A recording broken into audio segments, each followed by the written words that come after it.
Hey, is that folk music that you play there? What is that? How do you call that folk music? I think it was Studs Terkel who asked Big Bill Brunzi, did he consider his blues music to be folk music? And Big Bill says, well, never heard no horses.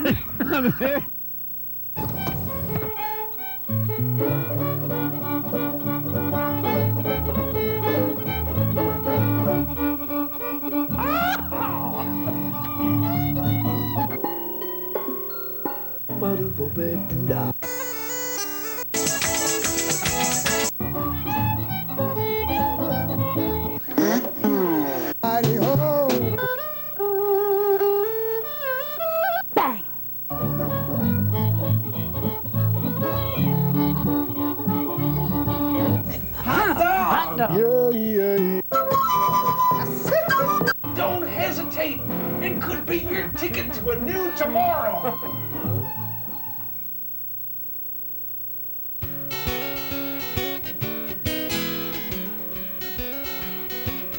There comes a time, maybe that time is always now, where you have to follow your own heart and your own path and just stop worrying about how it's gonna look to the people around. 'Cause if you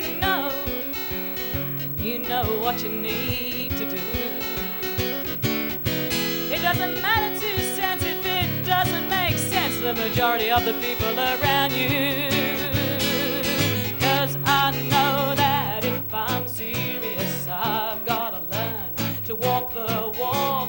Most of my life I've had it easy, I've had my fun, I've laid down the law. It's all very well to strut your theories, but in the end you gotta get on that horse. Like anyone else, I have my fears. It's like anyone else, I tumble off, but I'm getting back on.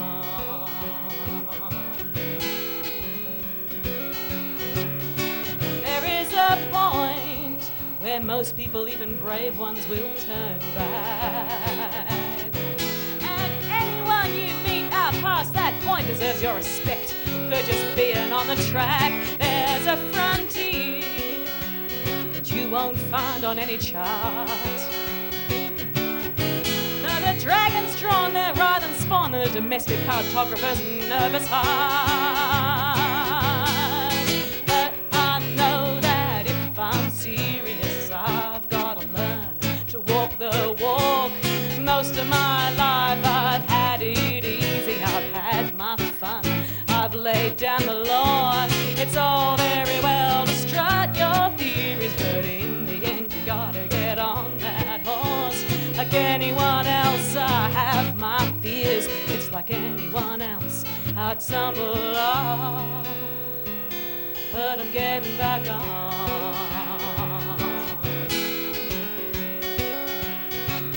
'Cause there is a place beyond the badlands and the wilderness of doubt,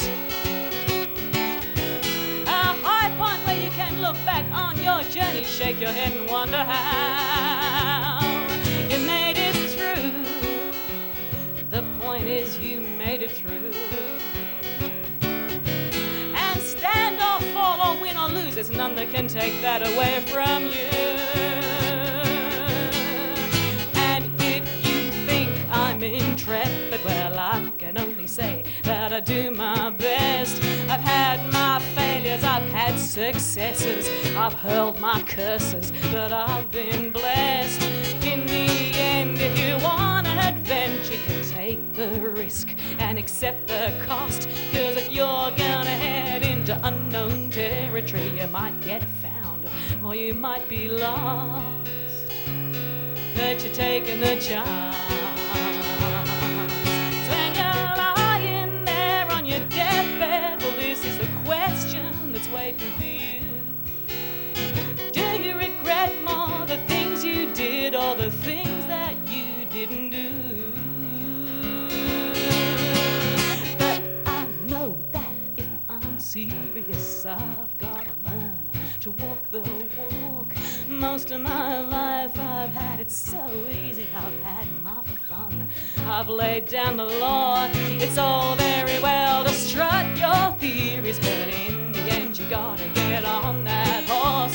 And anyone else might think I'm delirious, and anyone else might think I'm wrong. But I'm getting back on, I'm getting back on.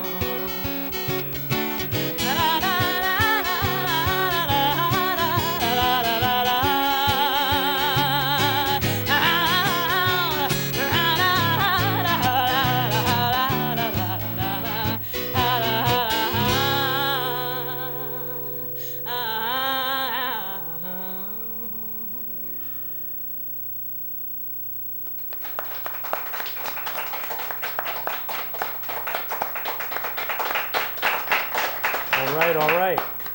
The show is Horses Sing None of It. My name is Ralph Litwin, and the young lady you've just been listening to hails from Australia. She's been touring the world for the last couple of years, and her name is Penellope Swales. Welcome to the show. Thank you very much, Ralph. So tell us, where have you been in the last couple of years? Ooh, wow, lots of places. I've been here a couple of times to the States. I've been into Canada. Last year I toured in the Yukon, which was absolutely marvellously amazing. I went to China last year giving music workshops in a school in Beijing. I also went to Japan and played in a tiny, tiny little bar that was so crowded that there was no room for me on the stage, and I had to kneel on the bar for 45 minutes doing my set, which was like some bizarre form of Japanese torture because it was incredibly painful kneeling on this hardwooden bar playing.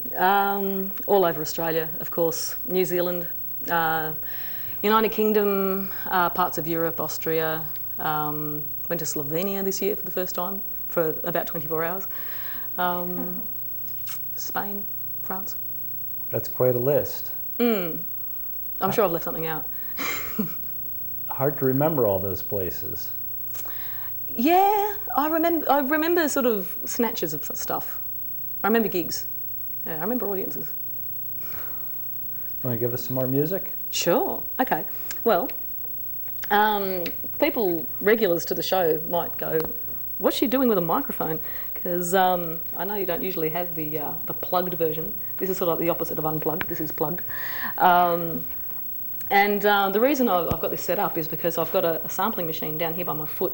So one of the things, about 2 or 3 years ago, I got a bit frustrated with what was available to me as a singer-guitarist. So I started messing with the devil in the form of sampling technology. So this is my new toy. New toy. New toy. New toy. New toy. New toy. Battery operated. New toy. New toy. Battery operated. New toy. New toy. Battery operated. Adjustable speeds. New toy. New toy. Battery operated. Adjustable speeds. New toy. New toy. Battery operated. Adjustable speeds. New toy. But it does more. Adjustable speeds. It does things backwards, and I love that.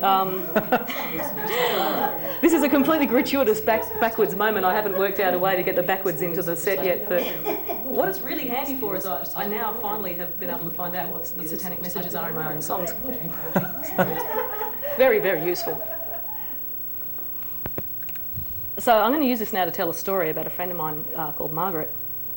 And Margaret died a few years ago. She died in the year 2000, but that's okay because she was 100 years old and she was over it, big time. She really was. She really, really was. And like you'd sort of go around to her and say, "Hi, Margaret, how you doing?" She'd go, "Old." And she once said to me, "Do you realise that I've been old since before you were born?" So yeah, she was a bit over the whole being old thing. But she was born in the year 1900 and she lived to the year 2000, which is a remarkable lifespan. And because she was the daughter of a diplomat, a British diplomat, she was Scot, but she was born in Seoul in Korea. And she spent her childhood in Korea and also in Shanghai, so between those two diplomatic posts. And she then went to Scotland for the first time just before the First World War, and she sort of came into her young womanhood through that World War. And like a lot of women of her generation, she found it very hard to find a man to marry because the casualties were particularly nasty in that war, because they'd invented things like poison gas and machine guns, but they hadn't invented things like penicillin and that sort of thing, so the casualties were very high. And but she did eventually marry, and she married a charismatic ne'er-do-well character who got her with child, and when she had the child, he decided it was all too hard, so he just kind of slunk away, and that was just coming into the Depression. So she then went out to work, and at this point in the story, it's where I'm very glad that Margaret and I didn't discuss politics. She went to work for a man called Anthony Eden, who was an extremely right-wing British Prime Minister of his day. But she remembered him very fondly, and he gave her a set of Chippendale furniture, and yeah, she sort of, like everybody else in Britain, kind of, weathered World War II. And then after World War II, she met a woman called Dorothy, and Margaret and Dorothy lived together for 37 years until Dorothy died, left Margaret her house, which Margaret then sold, and she moved out to Australia, and I met her after that. The precise nature of Margaret and Dorothy's relationship is not known, but I'd like to think that they were very happy together, because it's sad business if you only get one boyfriend in your life. Anyway, so because I'm quite close to her family, I just happened to be there at the time when her possessions were being packed up after she died.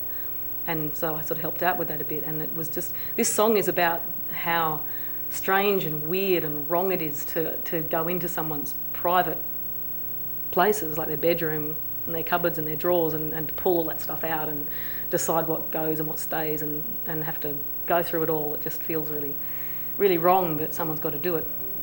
And it occurred to me while this was happening that old people must know that this is coming, which is why you never find anything really interesting, hey?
When someone has died, they are so suddenly and completely gone, while everything that they have left behind is so pressingly and overwhelmingly there.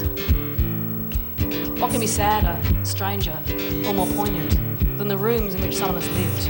What can be harder, more arrogant, or more necessary than to clean those rooms out to make way for other lives? You have to say to the memories, you cannot take up this much space. You're no longer entitled to take up so much space when I've lived with a grief that takes up so much space. And everything that we deem irrelevant will be discarded, and everything that we deem valuable will be divided amongst us. And your presence will be swept from these rooms. They will stand empty and bare, and some other person who is, after all, only temporarily alive will come and fill them with their own treasures and their own trifles.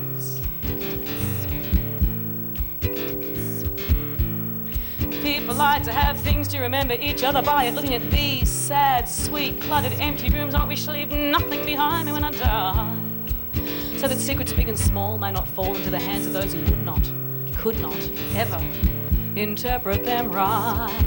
hands. And for the first time I understand the privacy of the dead. Why is it in old age that we destroy what might be seen as precious mementos? Burning letters, tearing up poems, throwing out journals, discarding photos. It's because we become aware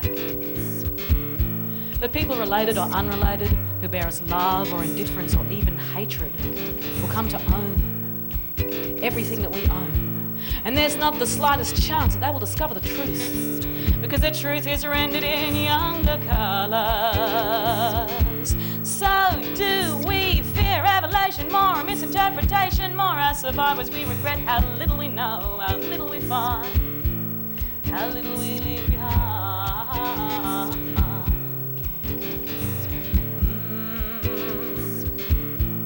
How little we leave behind.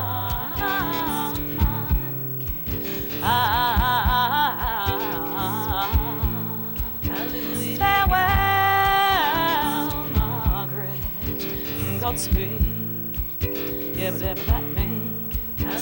Farewell, Margaret. A turn of the century child became a millennial grandmother, almost a great-grandmother. How did this happen, she might have cried. Time flies as we get older. A day is like an eternity to a toddler, but in old age it all slows down again. Too long, these last few painful years, each one so much the harder. The isolation of our failing years, a frustration of a world growing smaller. And how hard to go from strength and capability to that. So small and frail in her small flat, like a withered leaf pressed between the pages of a book, waiting patiently for company, unable even to make them a cup of tea. From when she had laughed, danced, cooked meals, born children, suffered, loved, fought. Farewell, Margaret, Godspeed, yeah, whatever that means. Farewell, Margaret. You never live to be 98, she told me when I first met her. It's not worth it. Never was. Old age is such a fetter. How are you, Granny? Relena shouts. A whole long, slow year later. Getting a little old now, dear, she said, with her characteristic humour. I didn't get to hear your thoughts on turning 100 because you could no longer speak, but I think I know what it is you would have said to me. 100 years, you would have said. I must be a lunatic. Shaking your head. Farewell, Margaret, Godspeed, yeah, whatever that means. Farewell, Margaret, Godspeed, yeah, whatever that means. Farewell, Margaret, Godspeed, yeah, whatever that means. Farewell, Margaret, Godspeed, yeah, whatever that means. Farewell, Margaret, Godspeed, yeah, whatever that means. Farewell, Margaret, Godspeed, yeah, whatever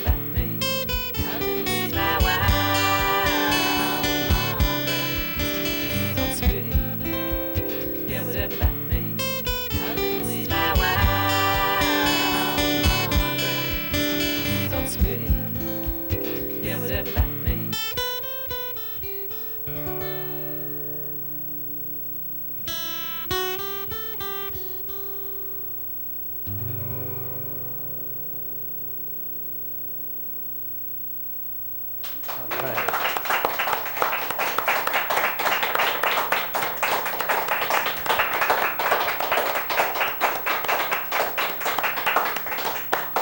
That is beautiful, Penelope. Thank you, Ralph. Just keep doing your thing. Well, Okay, all right, I shall. I've got so many things I'd love to play. But I've just rediscovered a song that I hadn't played of my own for quite some time. And I put this out on an album in 1998 called Justifying Your Longings to the Doctor. And on this album there was a trilogy of songs about people I'd met in my travels that just showed an incredible courage and incredible perseverance and endurance, yeah. And one of these stories came about. I get most of my fan mail by email these days, but... let's tell people how to email you. People can email me. Yes, they can. It's Penellope at penelopeswales.com. And if people get confused about the spelling of Swales, it's a bit like South Wales, but without the O-U-T-H. And you have a new recording out. I do. This is Monkey Comfort. Monkey Comfort. Yeah, and the song I just played is on Monkey Comfort. Yeah. It's a double CD because once I get going, it's a bit hard to shut me up.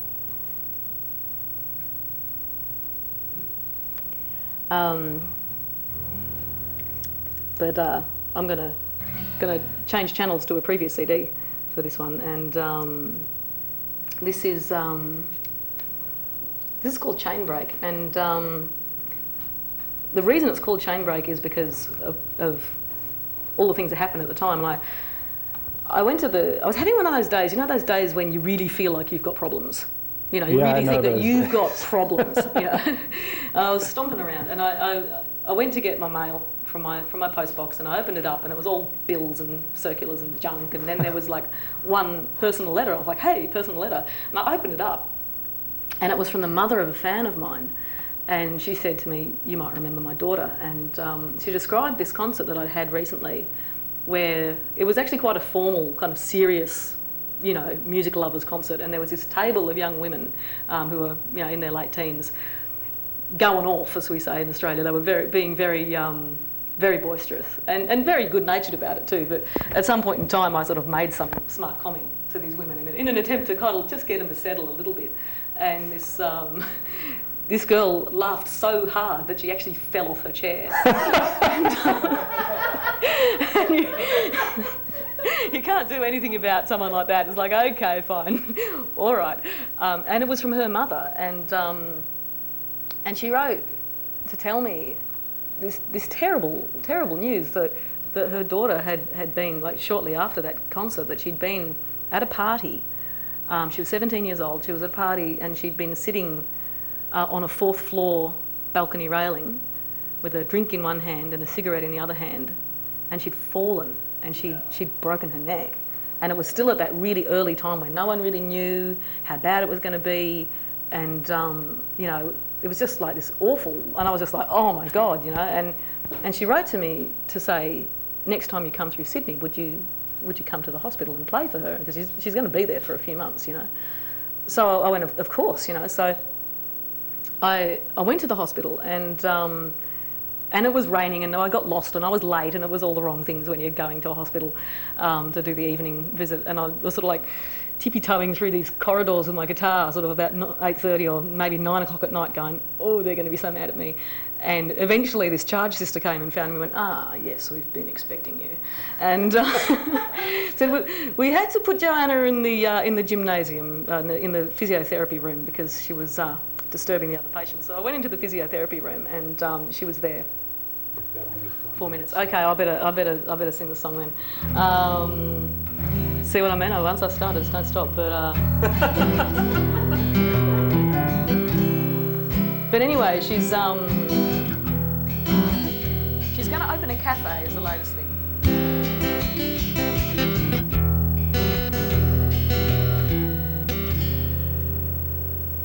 I was stomping around thinking I had problems when I get this letter in the mail, and here it is again, the same human love and courage, the will to fight, the spirit to prevail. And when I think of you, I start crying in the supermarket. That blonde checkout chick thinks I'm a nutcase. And when I think of you, I check I got my seatbelt on. I change the batteries in the smoke alarm. I test the chain brake. It's the joy of life that makes us reckless. When life tastes so good it just couldn't go bad. When you're laughing and the moon's sailing high. When the morning sunlight splashes on the bed. And when I think of you, I start crying in the supermarket. That blonde checkout chick thinks I'm a nutcase. And when I think of you, I check I got my seatbelt on. I'm not thinking of me so much, I'm thinking about my mom.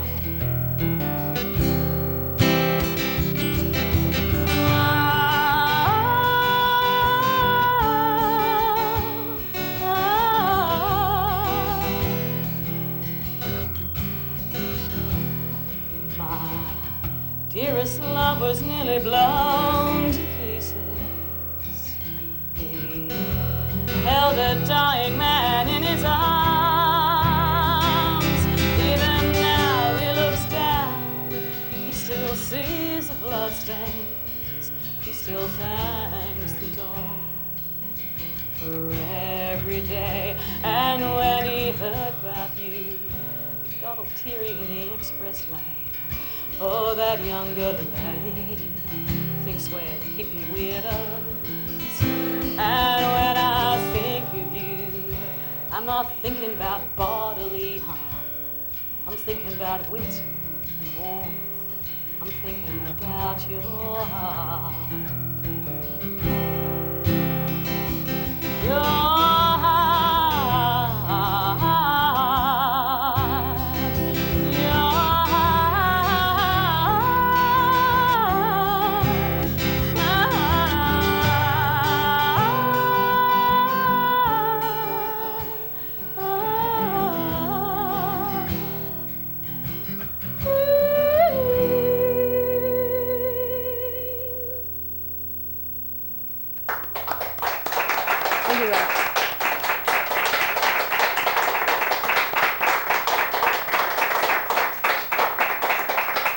Do we have time to say goodbye? We have just time to say goodbye. Goodbye. I felt so bad about cutting off the storytelling because you're such a lovely storyteller.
Time to say goodbye.